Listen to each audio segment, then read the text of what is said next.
Grabe yung puno dito. Tataas eh, oh. Kaya malamig eh.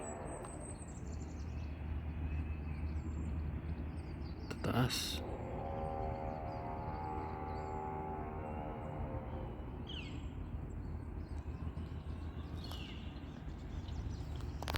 Ganda ng paligid. May sarili din sila dito para mga tapunan, no? Para just in case may kalat ka, pwede dyan itapon. Dito rin sa park na to meron din tennis. Yan, oh. Pag gusto nyo mag tennis, pwede rin. Tapos doon pwede kayo kumain. Doon sa bab na doon, libre, walang entrance fee. Pero minsan pwede ka magpa-reserve kung gusto mo mag-celebrate ng birthday. Pwede ka ito, sorry, nabulol ako. Pwede ka magpa-reserve para siguradong sa inyo yun at hindi pupunta nyo rito may tao. Ganyan nagagawa ng mga puno dito. Kita nyo yung mga puno dito na yung mga puno dito na matataas. Grabe yung kulimlim, oh, compare dun sa mga walang puno. Sobrang liwanag. Pero pag gantong may puno, malamig sobra. Kailangan mo tumapat sa araw. Ayun yung itsura dito. Sigurado ko matagal na tong puno na to. Maano na siya, matanda na. Kasi pagka nilapitan mo yan, mas minsan kasing laki na ng katawan ng tao yung laki.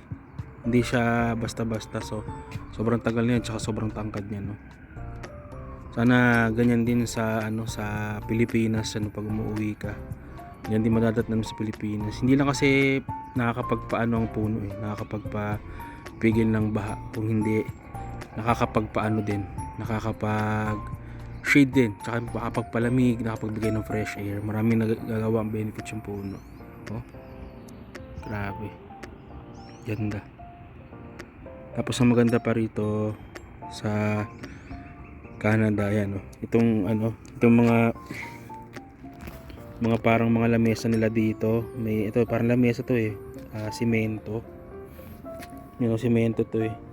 Sinemento pati upuan. Ito kahoy to, sinemento nila. Nagalagay sila dito ng semento tapos chest. So maganda siya, no, pag hindi mo siya ginagamit as pagkain o lagayan ng kanyari kayo, mapupunta kayo dito kakain. Pwede kayo pumunta dito maglalaro kayo ng chess, pwede rin yan. Diba? Pwede kayo maglaro ng chess. May mga built-in din dito na kanyari gusto nyo mag table tennis, meron din. Maganda yung dito, maganda yung ginawa nila. Sana meron din ganitong tambayan sa sa mapapasana all ka lang talaga may ganitong tambayan sa Pilipinas para yung mga tao hindi lang sa bahay, hindi nagkukulong lang sa bahay, kundi meron din silang park na pwede puntahan, pwedeng pwedeng tambayan, 'di ba? Yung mga bata nakakapaglaro sa labas, hindi lang sa bahay puro games. Hindi rin naman natin sila masisisi kasi yun lang yung pwede nilang gawin. Pero kung may ganitong park siguro mas maganda, pati yung mga family bonding, magkakaroon ng family bonding yung mga pamilya. Kung makikita nyo, tingnan nyo itong puno, kasing laki to. Ito yung paa ko. Tingnan yung laki ng pugot ng puno. Yung laki ng puno sa compare sa ugat. Yung pinaka-stem. Tsaka kita nyo yung mga puno dito, tinutubuan ng mga tawag dito, moss. Yan, mga moss. Healthy talaga. Tapos itong parang itim-itim na to, yung nakikita nyo sa lapag, pag hindi nyo sinumin to, akala nyo pasintabi sa mga kumakain, akala nyo lang to ng mga mga pupo ng kambing. Pero actually hindi po. Yan, yung nilalagay sa Christmas tree, nakalimutan ko yung tawag eh, pero ito yung nilalagay sa Christmas tree. Kuha tayo ng isa. Yan, nakita nyo, ito yung minsan ginagawang dekorasyon sa Christmas tree. Nahuhulog lang yan dito. Ito na to, hindi na to fresh, pero pag nakakita kayo ng fresh, ang ganda. Hindi na to fresh, pero ang ganda. Yan yung mga nahuhulog dito, galing yan sa puno na to. Ang ganda talaga. Tapos may mga parang monument sila dito, yan, kung makikita nyo, mga batong monument, kung ano-ano. Tutur ko kayo, ikot tayo saglit habang ako nagpapalamig. Ito nga pala yung walkway kung saan yung mga tao pwedeng maglakad. Yan, tingnan nyo, napakalinis naman dito. May mga kalat, pero hindi masyado. Hindi ko pa rin nakikita kung paano nila nililinis yung lugar, kung bakit ganito kalinis. Pero siguro may mga tao na may mga tao na nagpupulot ng kanilang basura para malinis yung lugar. Tapos feeling ko pagka summer, yan, inaano nila yung mga flowers dito sa gilid, tinataniman nila para kahit pa paano maganda. Totoong flowers yan. Hindi siya nagtatanim dito ng hindi. So totoong flowers yan. Yan, nakita niyo yung lugar kung saan ako naglalakad. Yan, ganito yung itsura ng lugar. Tinatanaw nyo sa malayo yung, kaya malamig dito. Tinatanaw nyo yun, yung lugar na may bundok tapos may snow. Yan, kitang kita nyo dyan. Pasensya na kayo sa boses ko na hinihingal. Yan, dahil mataas din kasi itong lugar namin, so yung hangin kakaunti, kaya madalas yung hingal. Makikita nyo rito 30 lang yung max. So dito yung rules din ng pagdadrive talaga sinusunod. Kung 30 lang yung max ng sasakyan o ng speed ng sasakyan, 30 lang talaga. Yan kita nyo, diba? Sa taas nyan, nasa park to parang park. Yan, sa banda ron magbibideo tayo ulit kasi may tao, bawal kumuha rito ng may tao banda ron magbibideo tayo ulit. Yan, tuloy na natin pagbibideo. Yan yung mga lugar dito, kaganda ng bahay Yan, so ito, simula nang dumating ako, hindi ko pa nakikita na gumana yan. Hindi ko alam kung ano rin yan, pero sabi nila para may banyo dyan. Yan, may banyo dyan. So hindi ko pa nakita hindi ko pa natry pagbanyo dyan, pero ang laki. Sabi minsan may tindahan, pero hindi ko sure. Ay, makikita nyo kung ano yung mga bawal. So dito pwedeng mag-walk ng aso, bawal lang motor sa loob ng park, bawal manigarilyo, magsiga, bawal magtapon. Yan, pagka nakita nyo may ganyan sa loob, pwede nyo i-report. Yan, mga bawal. Yan, walkway tayo, ikot lang tayo dito sa park para makita nyo yung park.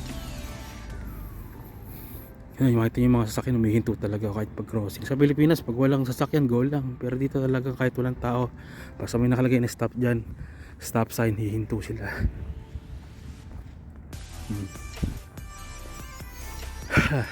Hingal na ako, pero ayun nga, ayan, nagbabike pa. Ang ganda ng bahay, diba? Dream house. So ayan, nasa may crossing na tayo. Yan, may init na tayo. Kanina walang init ngayon meron. Mainit na ngayon So ayan, nakikita nyo, nakahood pa ako. Kahit na ganitong maaraw, mainit yan, tsaka malamig. Actually baliktad, kahit may araw malamig sobra. Yan, so ayan na, kung makikita nyo, naglalakad pa rin tayo, paikot na tayo. Yan, may mga matatanda doon na umiikot, circle yan. So usually pag iba, pag umaga marami sila dyan, mga may edad na, usually mga 70 pataas, 60 pataas. Kahit bata pumupunta dyan, umiikot.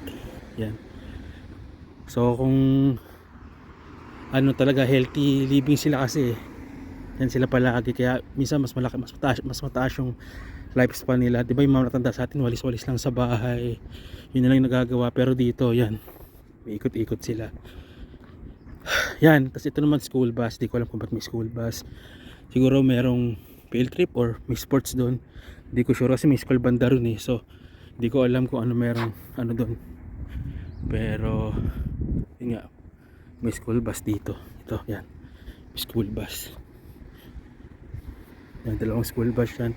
Siguro galing sa ibang lugar, tapos may tournament. Ayun sila sa dulo. Ewan ko kung pwede ko i-zoom in. Ayun sila, naglalaro. ano sila dito eh, maano sa sa sports, sa kalikasan. Yan. So ngayon dito tayo sa walkway ulit, kakatan tayo para matuto kayo ulit pa paano. Yan, dito tayo sa pangalawang bus. Makikita nyo, yan, lalakad pa rin, may mga tao pa rin doon, dami nila oh. Ito yung bus nila, yung pangalawang bus. Naplo tayo. Kahit ang halit dito pwede mag-exercise kasi hindi papawisan talaga. So kailangan mo talaga lumabas sa araw, lumapag sa araw para magpainit. Kung hindi, wala, hindi ka papawisan, hindi ka papayat. Kaya karaniwan pag nakikita ako sa bahay, sinasabi lang, at tama mo na. Mahirap talaga magpapawis dito. Siguro yung iba kaya lean or payat kasi may panahon sila para mag-gym, di ba? Iba nakakapag-gym naman dito, pwede naman. Kung gusto mo mag-gym talaga seryoso ka sa pagpapalaki ng katawan o pagpapapayat, may gym. And may tennis court dito. Hindi ko lang alam kung paano mag-apply dyan, pero sure ako masaya yan. Yan, may gym dyan, may tennis dyan kung gusto mo mag-tennis. So naisip ko siguro sa Pilipinas kung may ganito din, ano, siguro masaya din siguro. May ano din, mga tao hindi lang sabay magkumpulan, picnic dyan. Pero sana ganit kasing ano sila, kasing linis din dito. Yan, makikita ang kalat. Saka ito may iba oh, nandyan sa Intan, dun sila nag kumakain, papaaraw kasi walang talab yung araw. Ito naman mga paupahan sa harapan na to. So kung yung mga nakatira dyan dito rin sa umaga, pero minsan kahit malapit na sa iyo yung mga ganyan, hindi ka naman nakakapaglakad. Sabi nga nila, kung ano yung mas malapit sa'yo, minsan hindi mo pa ginagawa, hindi mo pa ginagamit. Kung sino yung malayo, yun na pumupunta dito. Yung malapit, alasawa na sila dyan, o minsan hindi na nila pinupuntahan. Kaya shared pathway. So para alam ng mga naglalakad tsaka yung mga nagbabike na ano lang, na share sila ng daan. Kasi may mga nagbabike din dito eh, nagbabike, mga bata. Tsaka dito pa nagbabike ka, dapat naka helmet, hindi pwedeng wala. Yan. So yun lang guys, ito charging ano to ng Tesla. Kaya kung may Tesla ka o battery operated yung sasakyan mo yan, tsaka magcha-charge, may charging station dito, maraming charging station. Hindi ka mag-alala kung battery operated yung sasakyan mo o yung tinatawag na di-charge. So yun lang guys, hinihingal na ako. Maraming salamat at ano, sana kita sa next na video ulit. Thank you at susunod na video. Salamat.